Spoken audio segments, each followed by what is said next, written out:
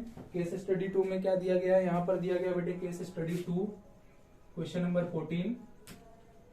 Question number 14 यहाँ पर दिया गया है, late O be the center of the two concentric circle, P be the point from where stroke PA and PB are drawn to these circle। देखो यहाँ पर दो कॉन्सेंट्रिक सर्कल है, एक ये है बेटा और एक ये कॉन्सेंट्रिक सर्कल है, एंड P यहाँ पर एक outside of the circle point है, और P से एक जो बड़ा वाला सर्कल है उस पे टेंजेंट ड्रॉ है, एंड ऑल्सो P से ये जो छोटा वाला सर्कल है इस पे टेंजेंट ड्रॉ है। ठीक है, ये पॉइंट क्या है, P है। ठीक है, इस पॉइंट को B बोला गया है, ये पॉइंट A है और ये है बेटा O। ठीक है, O से इसको ज्वाइन किया गया है एंड ऑल्सो O से इसको ज्वाइन किया गया है। ठीक है, और क्या दिया है यहाँ पर, और यहाँ पर दिया है OA is equal to 5 centimetre. OA की लेंथ है बेटा 5 सेंटीमीटर, 5 सेंटीमीटर अच्छे से लिख देते हैं, एंड ऑल्सो क्या दिया है OB is equal to 3 centimetre, ये लेंथ है मेरे पास। AP is equal to 12 centimetre, okay ये लेंथ है मेरे पास, एंड ऑल्सो क्या है, then answer the following sub questions. क्या सॉल्व करना है यहाँ पर, if the angle made between the two straws is 50 degree, ये दोनों एंगल, ये दो स्ट्रॉज है बेटे, इन दोनों के बीच का एंगल कितना है 50 डिग्री। तो क्या बोला फाइंड करने के लिए, find the angle made between the radii of the two bangles. Bangles के बीच का, जैसे ये बैंगल्स है तो इन दोनों के बीच का ये एंगल आपको फाइंड करना है, ये पहला सब क्वेश्चन है। ठीक है, दैट मीन्स आपको एंगल AOB फाइंड करना है। फर्स्ट में लिख देता हूँ क्या फाइंड करना है, एंगल AOB फाइंड करना है, एंड दूसरा क्या फाइंड करना है यहाँ पर, find the area of the quadrilateral form by two straws and the radii of two bangles, that is area of quadrilateral OAPB। Area of quadrilateral OAPB मुझे यहाँ पर फाइंड करना है। ठीक है, ये दोनों मुझे फाइंड करना है, तो ध्यान देना। थोड़ा सा सिंपली आपको बता देता हूँ बेटा, अगर ये 50 है तो ये होगा 130।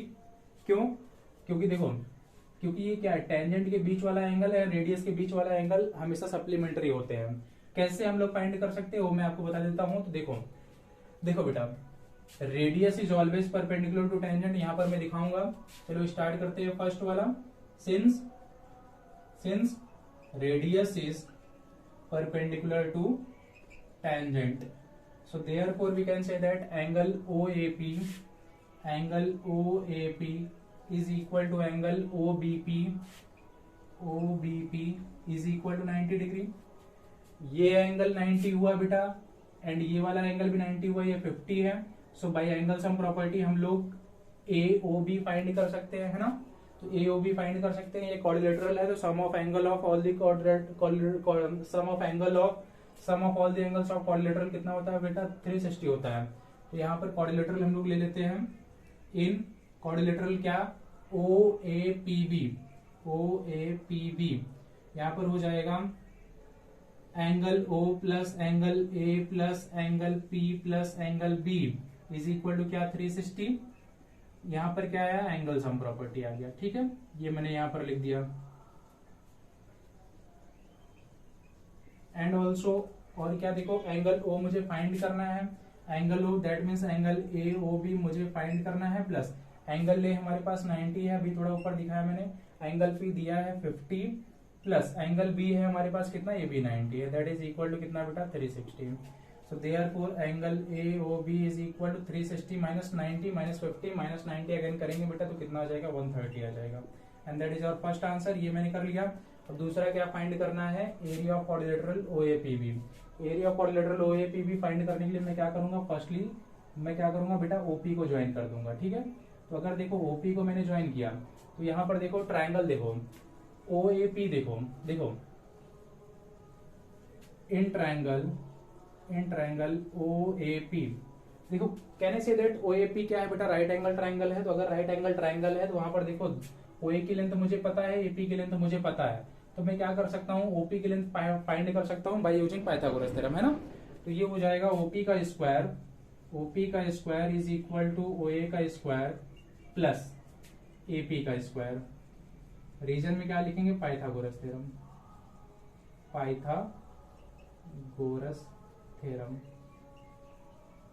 ठीक है, अब यहां पर देखो OP है हमारे पास कितना, OP को हमको फाइंड करना है, OP का square is equal to OA, O A हमारे पास 5, 5 का स्क्वायर हो जाएगा 25 प्लस एपी है हमारे पास कितना 12, 12 का स्क्वायर कितना होगा 144 होगा। तो ओपी कितना आ रहा है बेटे, ये हो जाएगा 169, that means under root 169 that is equal to कितना 13 क्या सेंटीमीटर। तो ओपी की लेंथ मुझे कितनी मिली 13 मिल गई, ये लेंथ मुझे कितनी मिली 13। तो अगर ये लेंथ 13 मिली है बेटे तो उससे मैं पीवी फाइंड कर सकता हूं, ये 13 है और ये 3 है, तो इससे मैं पीवी फाइंड कर सकता हूं। अगेन मैं पाइथागोरस थ्योरम यूज करूंगा, ठीक है। तो ये वाला पार्ट मैं इरेज करता हूं, बाकी के पार्ट हम लोग यहाँ पे करेंगे। तो ये हो जाएगा, ध्यान देना। अभी क्या करते हैं, पहले पीवी फाइंड कर लेते हैं। अब मैं क्वाड्रिलेटरल ले रहा हूं क्या, ओपीबी, ट्रायंगल ले रहा हूं, इन ट्रायंगल ओबीपी, ठीक है। यहां पर भी पाइथागोरस थ्योरम हम लोग लगाएंगे। तो ये हो जाएगा, देखो ओपी का स्क्वायर इज इक्वल टू ओबी का स्क्वायर प्लस क्या हो जाएगा पीबी का स्क्वायर, है ना। यहां पर आया पीबी का स्क्वायर और रीजन में हम क्या लिखेंगे, पाइथागोरस थ्योरम, ठीक है। और क्या है हमारे पास ओपी क्या है 13 का स्क्वायर क्या है 169 इज इक्वल टू ओबी हमारे पास क्या है 3 का स्क्वायर क्या होगा 9 प्लस पीबी का स्क्वायर, ठीक है। तो 169 माइनस 9 कितना होगा बेटा 160 होगा and that is equal to PB का स्क्वायर। तो पीबी कितना आएगा, बीपी या फिर पीबी लिखो, अंडर रूट क्या हो जाएगा 160। अब इसको सिंप्लीफाई कर लो तो 160 के फैक्टर्स 80 क्या हो जाएगा 40 क्या हो जाएगा 20 क्या हो जाएगा 10, यहाँ पर क्या आएगा बेटा 5 और लास्ट में क्या आ रहा है 5 आ रहा है। दैट मीन्स पीबी कितना आ रहा है बेटा, पीबी आ रहा है, देखो पेयर बनाओ 2 का पेयर बनाओ, एक 2 का पेयर यहाँ पे बनाओ, मतलब कितना आ रहा है 4 अंडर रूट 10 क्या है सेंटीमीटर है। ये क्या मिला मुझे पीबी मिल गया। अब क्या फाइंड करना है, area of quadrilateral O A PB. ध्यान देना बच्चे, यहाँ पर ध्यान देना। So therefore area of quadrilateral O A PB is equal to area of triangle O A P plus area of triangle O B P, ठीक है, ओ बी पी। अब ध्यान देना बच्चे, area of triangle O A P find करने के लिए देखो ये क्या है, ये एक राइट एंगल ट्रायंगल है, दैट मीन्स अगर एपी बेस होगा तो एओ क्या हो जाएगा हाइट हो जाएगा। तो यहां पर हो जाएगा that is equal to half into base AP into height क्या एओ, प्लस सेम प्रोसेस यहां पर हाफ इंटू बेस अगर बीपी हो रहा है बेटा, बेस अगर बीपी हो रहा है तो हाइट क्या हो जाएगा ओबी हो जाएगा, ठीक है। तो ये हो जाएगा दैट इज इक्वल टू, अब ये वाला पार्ट को हम लोग ऊपर यहाँ पे कर रहा हूं मैं, यहाँ पे कैलकुलेट करेंगे, ठीक है। तो ये हो जाएगा, देखो तो ये हो जाएगा that is equal to half into that is equal to half into AP है हमारे पास कितना, एपी है हमारे पास 12 इंटू एओ है हमारे पास कितना बेटा 5 और प्लस हाफ इंटू यहाँ पर क्या है बीपी है हमारे पास कितना, बीपी हमने पहले से फाइंड किया कितना 4√10, कितना फाइंड किया बेटा 4√10 फाइंड किया है। एंड साथ में क्या है हमारे पास ओबी है हमारे पास कितना 3, ठीक है। अब यहाँ पर ध्यान देना, इसको सॉल्व कर लेते हैं। 2 6 जा 12, 6 5 जा कितना हुआ 30 हुआ, प्लस यहाँ पर भी देखो 2 2 जा 4 कितना हुआ 3 इंटू 2 6, रूट में क्या आया 10 आया। तो ये हो जाएगा 30 प्लस 6 रूट 10 एंड क्या फाइंड कर रहे हैं हम लोग, एरिया फाइंड कर रहे हैं। तो ये हो जाएगा centimetre square and that is our final answer. ये हमने कंप्लीट कर लिया 30 प्लस 6 रूट 10 सेंटीमीटर स्क्वायर, ये क्वाड्रिलेटरल का एरिया हो जाएगा बेटे। एंड इसी के साथ हमने कंप्लीट किया है, हमने कंप्लीट किया है सैम्पल पेपर 4। उम्मीद करता हूँ बच्चे आज जो भी मैंने आपको सिखाया ये समझ में आया होगा। अगर आपको हमारा वीडियो पसंद आया हो तो वीडियो को एक लाइक जरूर करें और अपने दोस्तों जिनको इस वीडियो से हेल्प हो सके उनको शेयर करें और चैनल को सब्सक्राइब करना ना भूलें। मिलते हैं नेक्स्ट वीडियो में, तब तक के लिए अपना ख्याल रखिए, स्वस्थ रहिए, व्यस्त रहिए, मस्त रहिए और मैथ्स को प्रैक्टिस करते रहिए। जय हिंद, वंदे मातरम।